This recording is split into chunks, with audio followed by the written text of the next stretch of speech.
This is the 6-inch screened and threaded standard IBC cap.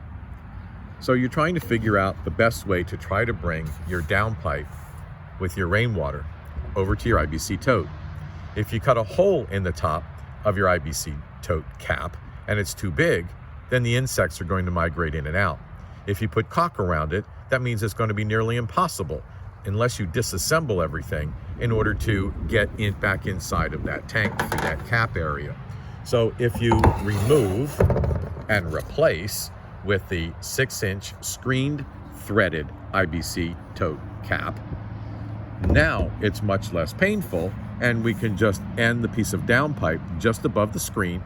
And now if there's a little bit of debris that gets to the top, you can scrape it off.